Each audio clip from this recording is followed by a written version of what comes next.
Welcome to Tarun IS. Today we will be discussing editorial news analysis of 7th of October 2022. I have taken two important topics today. First is the gig economy and second is the farmers producer organization. So let's start with first topic of the day. So first topic of the day is gig economy. Recently there has been a news about moonlighting. We will be discussing what moonlighting is, but before that we will discuss what gig economy is. What gig economy is and what was the recommendation and observation of Niti Aayog with respect to gig economy. You can relate this topic with your General Studies Paper 3, Indian Economy, and issues relating to planning, mobilization of resources, growth, development and employment. Now I have taken this editorial from The Hindu. The title of the editorial was, "Is it time for gig economy?" Now you see, recently Niti Aayog had published one report. It had published one report with the title India's booming gig and platform economy. Basically, gig economy is a temporary flexible platform or a non-platform based work. Now, what do I mean by this temporary and flexible platform? See, the gig economy workers, they engage in work on temporary basis,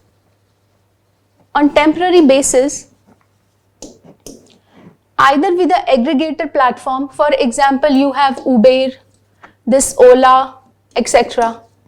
Now these are the mobility based work. There are other platform based work such as Swiggy and this Zomato, this Blinkit, etc.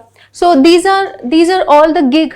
These are all gig economy, right? This is what constitutes gig economy, and there is a flexibility of work. However, there are pros and cons associated with gig economy, but we are not going into details of gig economy. We are restricting ourselves to this phenomena of moonlighting, which was in news, moonlighting, which was in news recently. Right, so we will restrict ourselves to this and we will briefly discuss what this is. So for a brief review of gig economy, according to Niti Aayog, approximately 7.7 million workers are involved in the gig economy, which is expected to increase to 23.5 millions by 2030, according to the report titled India's Booming Gig and Platform Economy. Now, let's talk about the Niti Aayog observation with respect to the skill. What Niti Aayog said, that majority of the workers are medium skill based. Approximately 47% of the workers are in medium skilled, 22% are high skilled and 31% are in low skill.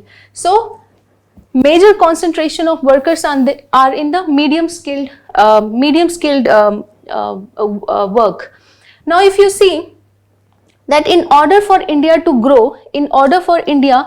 grow and keep pace with the digitalization,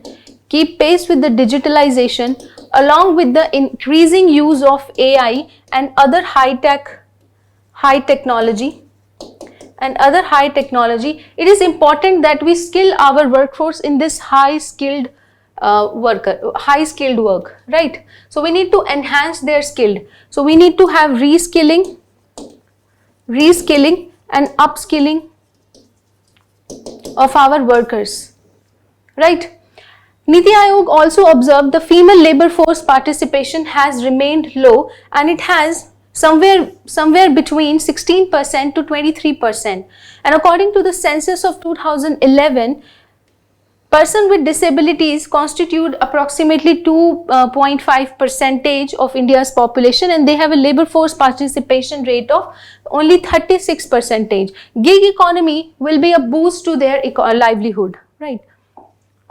Now let's move on and let's discuss that what Niti Aayog had suggested. With respect to the gig economy. We are not discussing this topic in detail. Maybe in some other class we will discuss, but we will be briefly discussing only the gig economy and then we will move on to the moonlighting phenomena which was seen recently. So Niti Aayog had suggested 4 important points. The first one is the credit facility.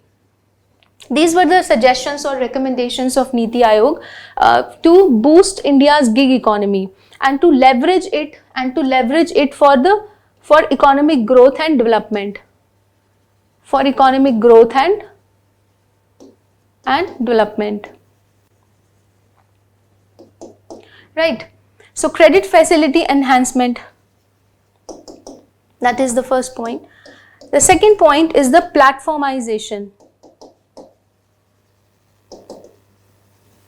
Platformization. The third point is the social security. Social security to the gig workers. Currently, if you see that gig workers are not under any legal purview of any social security laws of the government of India. So therefore, Niti Aayog had suggested social security provisions for the gig workers. And fourth is related with the female participation. Now, Niti Aayog said that in whichever enterprises there are more than 30% of the female workers, it should be given credit facility and other support. Credit facility and other support. Right. So this was all about the report published by Niti Aayog, its suggestion, its different observation with respect to the skill, female and person with disabilities. Now let's see. Now let us move on to our main topic, and that is the moonlighting, right? Now recently this phenomena has become very common. Like for the past few months, this has been observed by various big companies, for example, Infosys, right? For example, this Kotak. So this has been observed in these big companies also.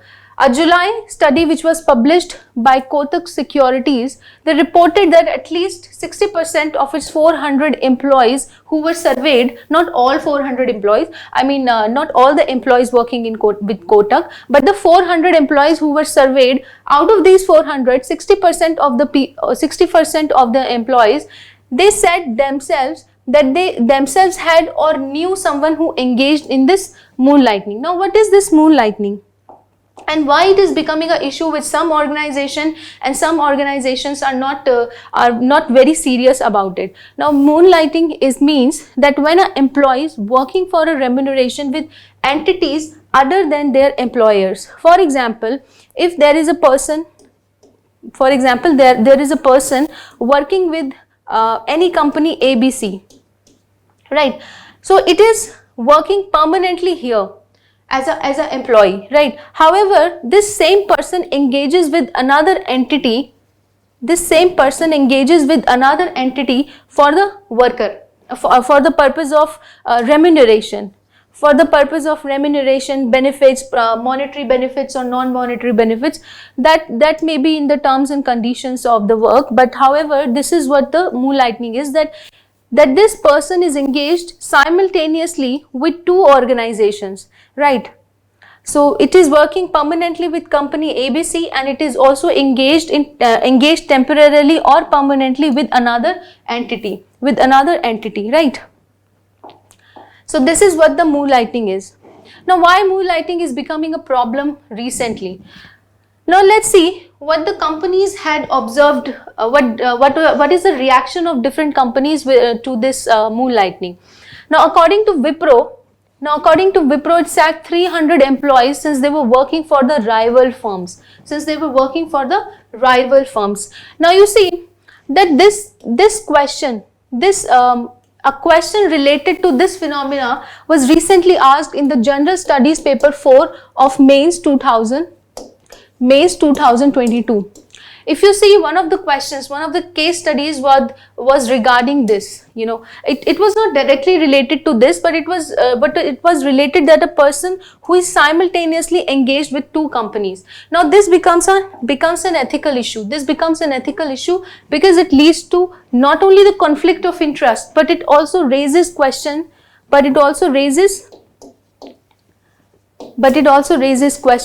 About the integrity of the employer. It raises question on integrity of the employee, not the employer, but employee.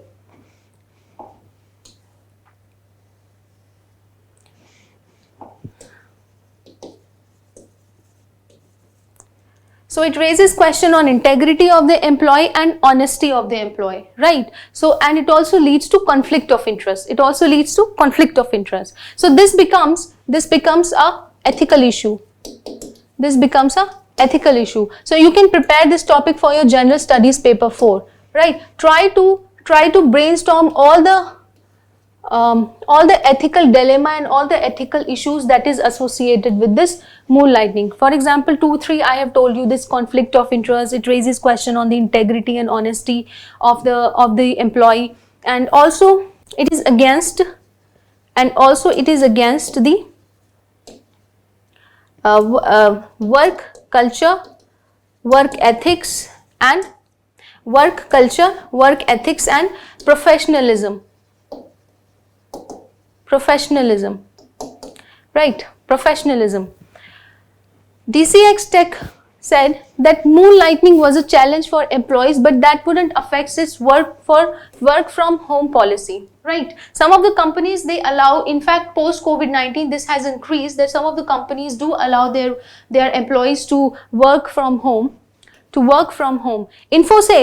Infosys in fact has warned its staff against moonlighting, saying it could lead to termination, right? So you can see that different companies have reacted in a different way. Some companies and some platform or aggregator companies like Swiggy, they announced that the moonlighting policy allowing employees to pursue their passion or economic interest. For example, some people like let me give you an example that what does Swiggy means by this, that why it is allowing some its worker for this in order to pursue their passion. If it does not directly conflict with its interest, right? If it does not directly conflicts with its interest, up to a certain extent, up to a certain limit, Swiggy might allow this. So suppose if there is a person working with, let's take example of Swiggy only. So this person is working with Swiggy. Now this person also wants to pursue its interest. For example, this person might have it might have interest in teaching.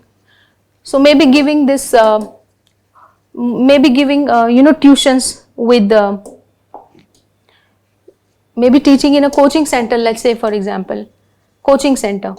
Now coaching center itself is an entity, and Swiggy is also an entity. So now this person is engaged in two different professions. However, this economic profession pursued by this person does not directly conflict with the interest of, in fact, the economic interest of the Swiggy. So therefore, it does allow its employees to engage in such work. So we have seen, so far we have seen that how different companies reacted to this. Now let's see what is the law about moonlighting. Now you see, this moonlighting actually has not been defined in any of the statutes. The second point is that state enactments are there which talks about the person working in offices, banks, etc. However, there is no provision for the dual employment. The Factories Act also talks about that how a worker working in a factory cannot be simultaneously engaged in another factory, right? So so we discussed that why moonlighting is becoming an issue, because it is an ethical issue. It raises question on the integrity and honesty of an employee. So that's why it is becoming an issue with some of the major companies like Infosys and Wipro.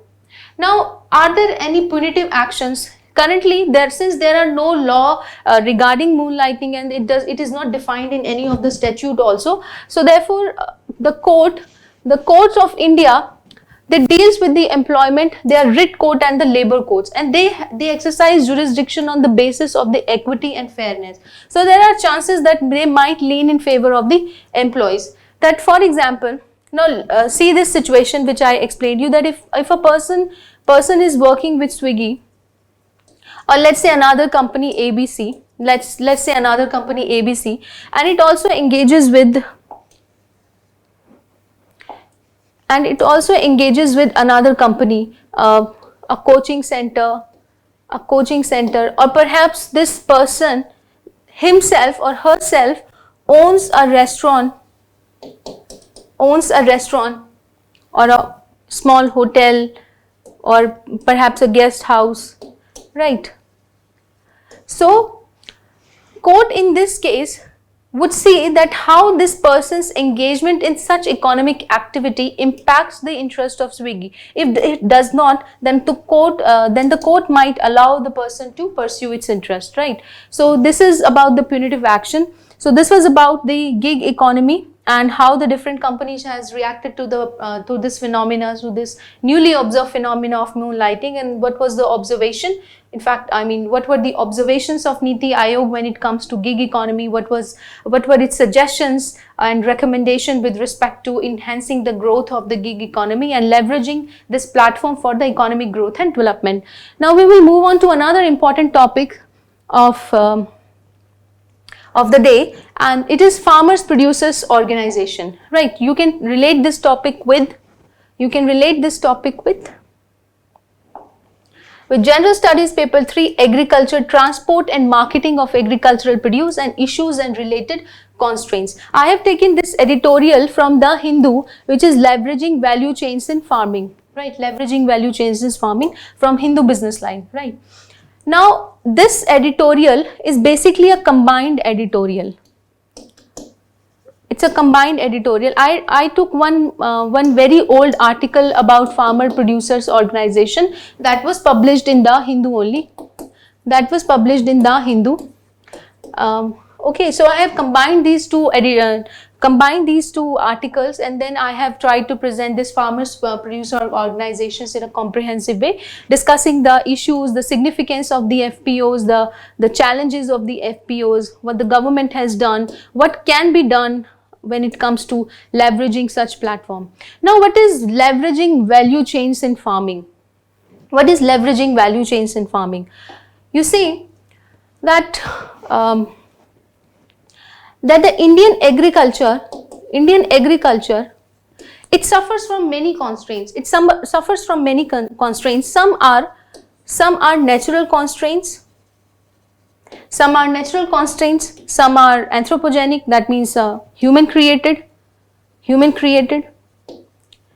Now, let us briefly discuss the problems in the Indian agriculture and how this farmer producers organization leverages the value chains in farming. You know, how this farmer producer organization can work to enhance the income, the market linkages, the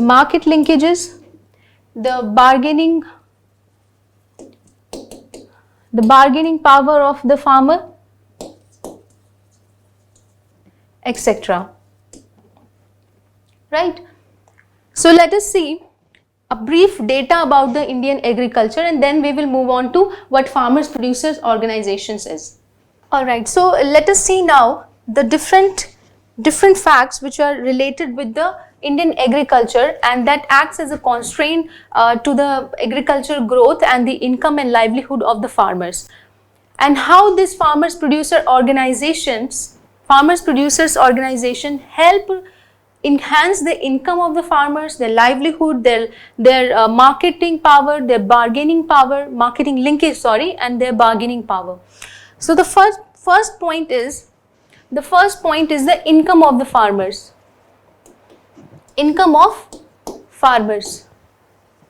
Right? So if you see, it is approximately a little over 10,000. Right? The second point is the monsoonal or climate risk. The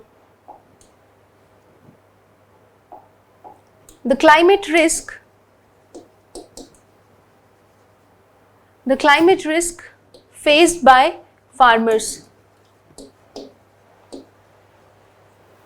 The third point is the transportation, the marketing, marketing, storage facilities. Fourth important point is the price realization. No, not this price. Fourth point is the price realization. Alright, so these are the constraints. These are basically the constraints that a farmer faces when it comes to taking the farm produce to the plate, to the consumer basically.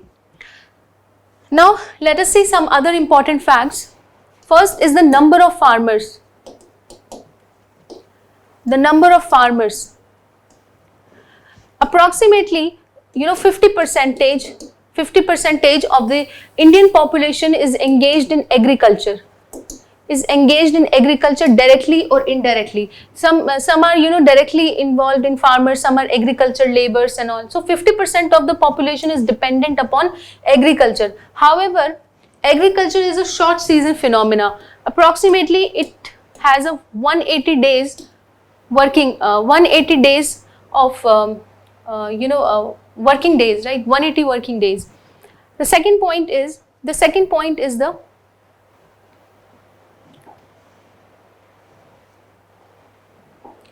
this is first point, the number of farmers. The second point is the operational land holdings. Operational land holdings, which is on an average. Now I have taken this data from the agriculture census of 2015, which is the latest census for agriculture. Operational land holding, which is approximately 1.04 hectare, right? The third point is the small and marginal farmers. Small and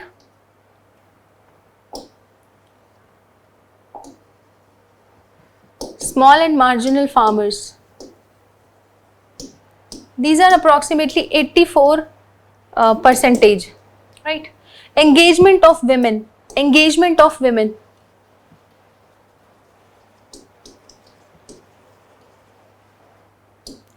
Approximately 30% of the female are involved as agriculture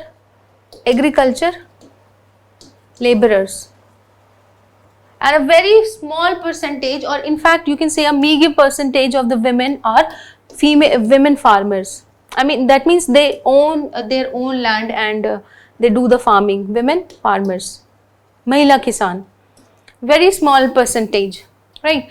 So we saw the problems associated with the agriculture. First we had discussed the problems related with the transportation, marketing and the storage. We also discussed the problem with the price realization, etc. And also now we saw another problem, that there is a more number of farmers engaged in the agriculture, which contributes to approximately 16% of GDP. However, it employs approximately 50% of the population, thereby reducing the income of the farmers, which we saw as little over 10,000, right? So this was this is the point. So these are the issues that we have discussed. Operational land holding is small. Majority of the farmers are small and marginal farmers. Now, what is this problem associated with small and marginal farmers?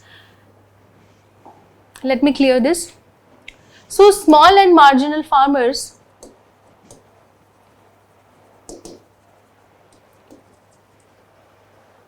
because of the land fragmentation, due to the land fragmentation, the number has increased from this 70% to approximately 84% in the latest agri census. Now these small and marginal farmers, they have, first, it is the low bargaining power. They have low bargaining power. They have low market linkage.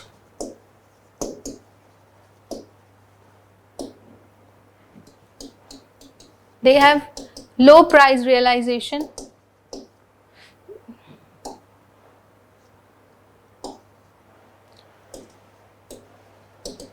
they have low price realization.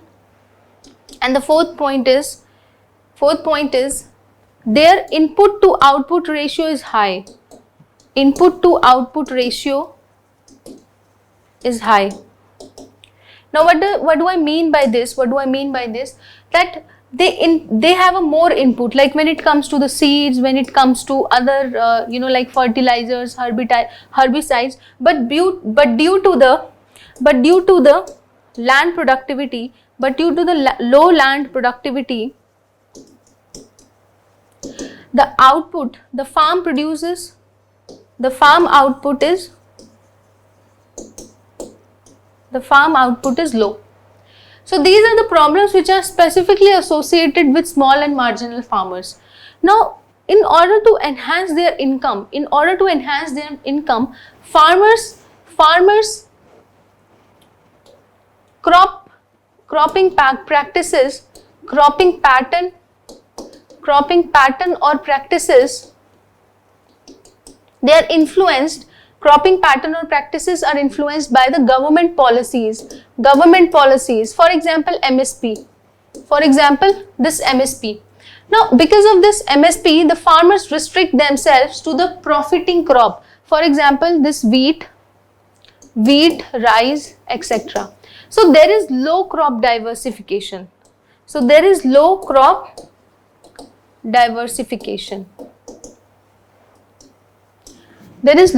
diversification, and because of the high climate risk, land degradation,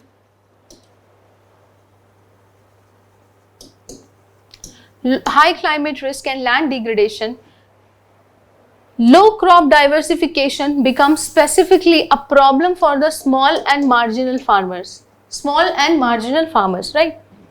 So far, I think we have understood the constraints associated with the agrarian economy, the agriculture sector. Now we will move on to that how farmers producers organization can help alleviate all these problems, right?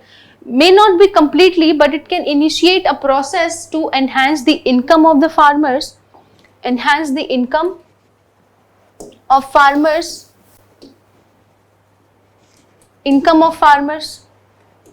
improve their livelihood, their lifestyle, bargaining power, right? Enhance their marketing linkage,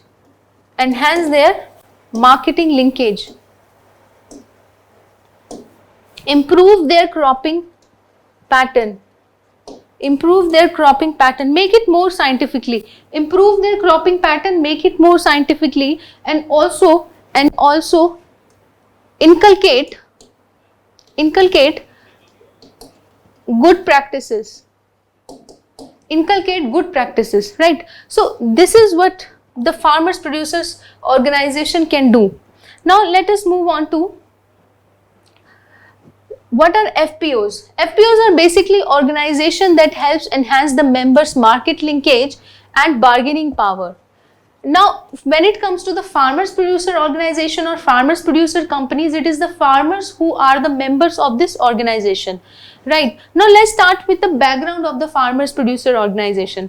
It was in the Companies Act of 1956 that was amended in 2002 to enable registration of the producers. However, the Companies Act, despite this amendment, does not completely recognizes these producers organization as a company or as an economic entity in itself, right? Now this is the study which was given in the editorial. Now these are all the points that were given in the editorial, and I have added some of the these were the points which were given in editorial, and I have added some of the points from the different article. Now this was a study by the Azimpremji Foundation which says that there is no need to remember all these figures, and just to analyze that approximately 7,000 farmer producers companies are registered. Now link it with this amendment. In 2002, the Companies Act was amended to allow the registration of the producers companies, right? And at present, approximately this 6,000 are active, right? Now another observation that the study did was that some of the regions, they grow faster. Some of the regions grow faster. For example, Maharashtra. For example, Maharashtra, Madhya Pradesh, Tamil Nadu, accounting for, these regions account for 50% of the farmers producers companies. Now what is the reason? What could be the reasons that some of the regions grow faster? Now for example, if we look at post-green revolution, you see this area of Punjab, Haryana and western UP, they benefited a lot due to the green revolution. Now here you can see that a single farmer may have more than 100 hectares of, on an average more than 50 hectares of lands are with these farmers. So the penetration of the farmers producers organization is low in these areas. However, since we know that cooperatives are more successful in the southern part of the country, therefore the farmers producers organizations are more you can say popular in these states of Maharashtra, Madhya Pradesh, Tamil Nadu, etc. 20% of the producers companies are engaged in dairy and coconut. In fact, dairy, very important. So the writer has given example of this Vishakha dairy and Sahadri dairy. Sahadri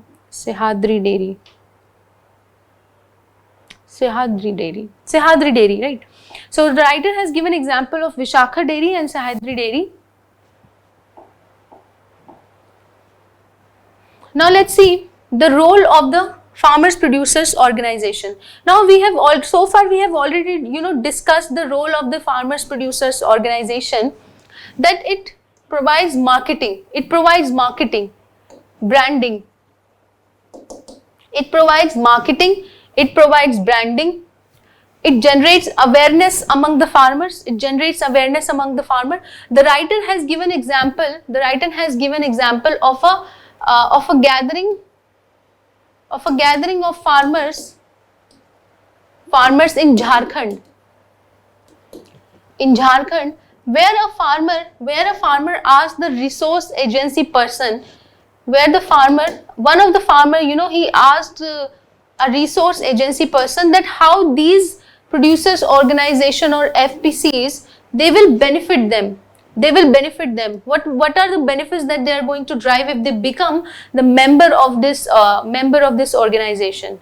So this also becomes a challenge also. However, it is the role of the farmers producer organization that it works to generate awareness regarding the good practices of the agriculture, awareness regarding the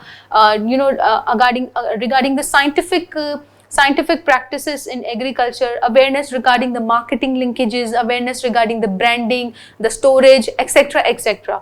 So the FPOs, they work to enhance the knowledge of the farmers, awareness, and they also work as aggregator. You can link it with the self-help group. Now these self-help group, when together some of the people, when some of the people come together, their bargaining power increases. A single farmer may not be able to bargain at APMC in his or her favor. However, this FPOs will enhance his bargaining power, and he will be able to realize a better cost of its produce, better income, right?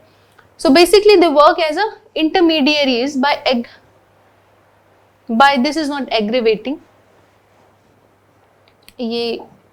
this is wrong here, ये aggravating नहीं है, ये aggregating होगा. So it's not aggravating, it's aggregating, right? So they work as the intermediaries by aggregating the agri-produce and engaging in primary processing activities like grading and sorting. They work to have value addition. That means the farmers producer organization can work as intermediaries and link the farm produce with food processing industries. That means the farm produce the farm produce will be added with some value, Now let me give you example of this, that in countries, big countries like USA, what do, for example, they have beetroot. Let's take the example of beetroot. Now a farmer in USA is not a lone farmer. There are companies there. There are farming companies. Now what happens? They will not directly sell this beetroot as raw. They will not sell this raw beetroot. What they will do? They will wash it. Remove the dirt, etc. And then they will pack it with a brand, and then they will sell it in the market. It will be raw beetroot only. However, it has been added with some value that it can be directly consumed by the consumer without getting into this process of cleaning, peeling, etc. It has already been done by the company. So this is how the FPOs can work to enhance the value of the raw produce, enhance the value and thus the income of the farmers. Alright. So this is a study which was given in the editorial, that less than or equivalent to 40% of the members are concentrated in the 5 states. Now this is also a challenge to the FPOs, that their concentration is restricted to some of the functions and some of the states. Right. So their function is just storage, grading, processing, packing, certification, branding. We need to have FPOs which are involved in all kind of activities. In fact, they should be involved in transportation, the export processing, export. When we want to export the agri produce, we have to enhance its quality. We have to certify it. We have to quality certify it. So FPOs should be engaged in, we want such FPOs, or we want our FPOs or FPCs to grow in such a manner so as to be able to perform all these activities when it comes to exporting the agriculture produce, right? So these were the roles that are played by the FPOs. Now let us move on to the significance of the FPOs.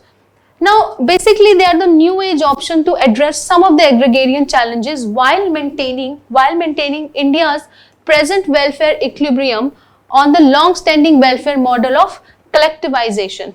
Collective cooperatives work on collectivization, self-help group works on collectivization, NGOs work on collectivization, and farmers producer organization also work on the principle of collectivization.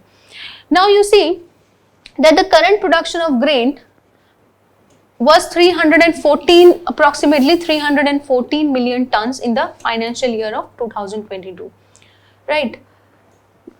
Challenges we have already discussed, that there is regional imbalance, not only when it comes to the distress in the agrarian economy,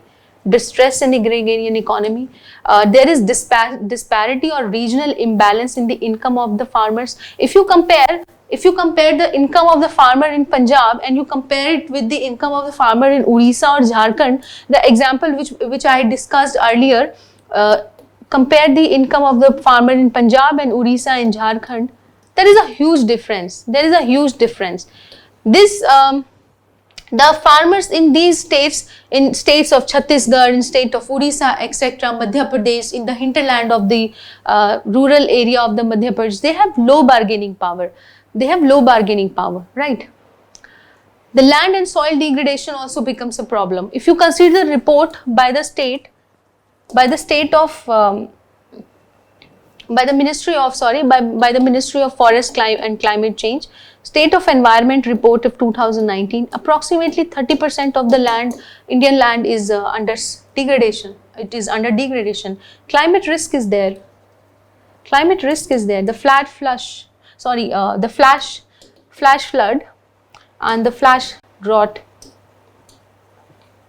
Why the farmer producers organizations are they are important or they are popular in Maharashtra? If you consider the Maharashtra, this area, this region of Aurangabad, etc., they this is a drought prone area. This is a drought prone area. So therefore the farmers producer organizations becomes important here, but because they enhances they leverages the economy of the farmers there, right? So therefore we have already discussed the significance of FPOs when we were discussing the problems or challenges associated with the Indian agriculture,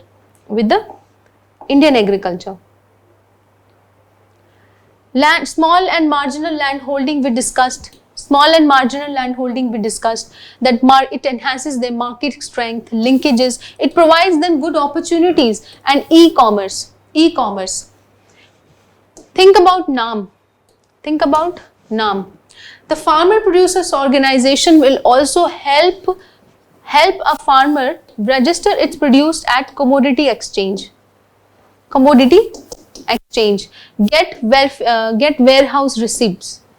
Now this warehouse receipt can be then used for the loan purpose, for this for giving the proof for Kisan loan, etc., right? So the farmers producer organization would perform all these functions. Networking, it will enhance the transparency in profit distribution, because farmers producer organization will be aggregation, right? It will be aggregation. So transparency needs to be maintained. So it will enhance the transparency when it comes to profit distribution. Good cropping practices and pattern, not just the pattern but plus practices. They have tremendous potential. The extent of food processing in India is about 10%. Right? FPOs will help enhance this food processing in the country. And it will also help leverage other initiatives of the government, like formalization of the food processing enterprises. The recently launched scheme, or you can say the initiative by the government of India. Significant growth has been observed in the farmers producer organization. Now these were all the facts which were given in the article, in the editorial which I have taken. So farmer producer organization, they have registered a significant growth because of the government support since 2011. We will be discussing that how government has been supporting FPOs since 2011, and it started to bear fruit since 2014 only, because it takes time for an organization to grow, to enhance this trust among the farmers, help compete with large corporates. Now let me give you one example. If you look at this potato case of Gujarat farmers, and they were challenged by this Fruitlay, I think this is the company.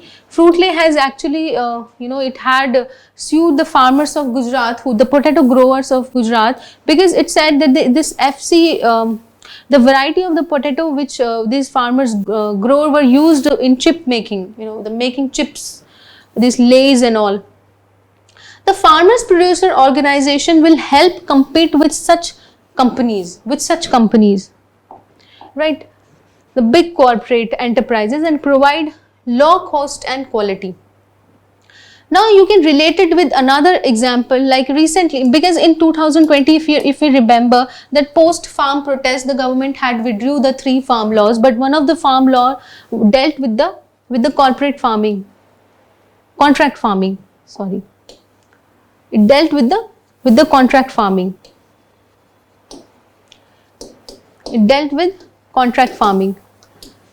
Right? So in order to increase the bargaining power of a farmer in front of or before these companies, the FPOs will play a major role.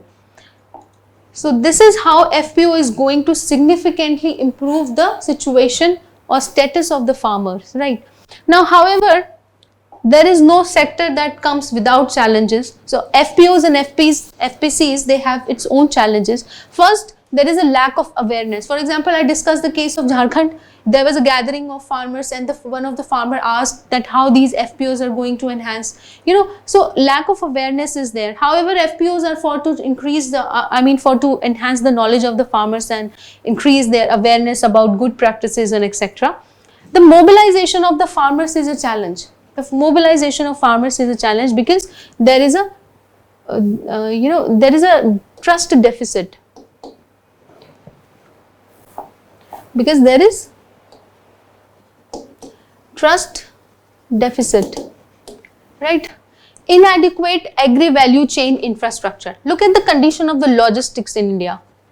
However, in the budget 2022, multimodal logistic has been logistics has been announced, but it will take some time to be developed, right? So agriculture, this value chain infrastructure is not there. Now what do I mean by this value chain? If you consider the report of the FSSAI, approximately 20% of the agri produce is waste, it goes into waste. What is the reason? The storage is the problem here. We do not have enough cold storage, and not just about this this immobile storage, but I am also talking about the mobile storages. If you look at the containers in which the milk is transported by Amul, one of the efficient and highly successful example of cooperatives. One of the efficient and highly successful example of cooperative, if you look at the container in which the milk is transported, it's a silo container, right? It's a silo container, cold storage is there. So mobile cold storage we need. What about the products of the horticulture? These are perishable items. So we will require a value chain infrastructure. When it comes to transportation, when it comes to marketing, when it comes to storage, right? So infrastructure needs to be improved. Capital investment is the problem. Along with the mobilization, capital investment is the problem. Why? The reason is that the farmer income is little over 10,000, and these farmers producer organization, they work on the share of this, share given by the farmer. So if a farmer is earning meager amount, how it is going to invest into this farmers producer organization, right? So these basically, according to the writer, they basically struggle to establish a sustainable business model and achieve a significant return for their members. 4% only, and only less than 4% of the farmers producer organization, they have a paid up capital of little over than 1 million, right? This was the Azimpremji Foundation study in the year 2021. So therefore, capital investment in the processing and capital investment in the FPOs itself is a problem. It's an issue. Indebtedness of the farmers. The indebtedness of the farmers is a problem. Now, if you see, the problem is with the participation of the women also. Now, majority of these farmers producer organization, they are male-led model.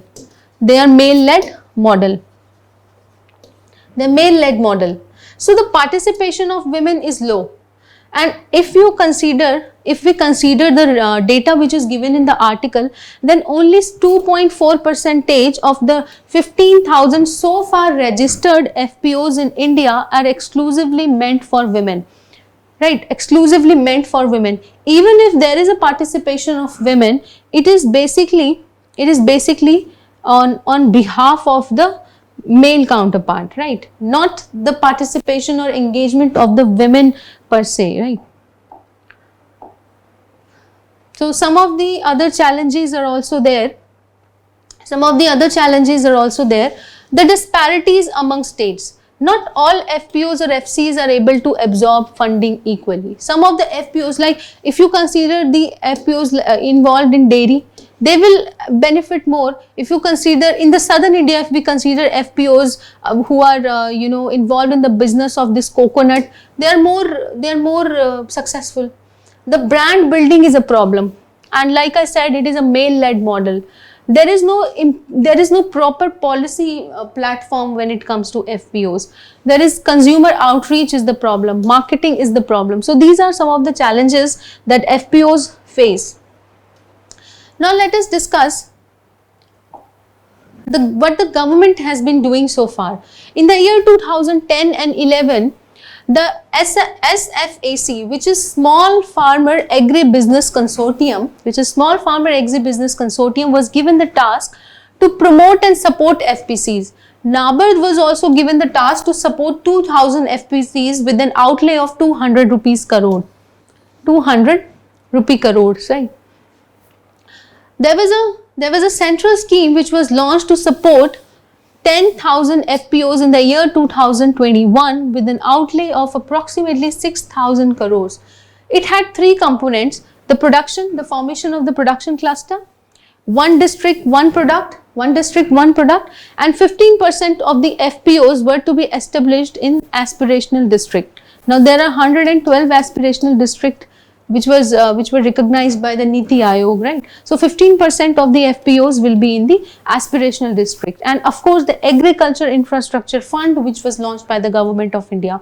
So these are some of the efforts by the government of India to enhance and increase the effectiveness of the farmers producers organization. Now what else can we do, or what the government can do? First, to ensure the commercial viability and ensure the financial sustainability. How these two things will be ensured is by the hand-holding support for at least 5 to 7 years. We can have a company,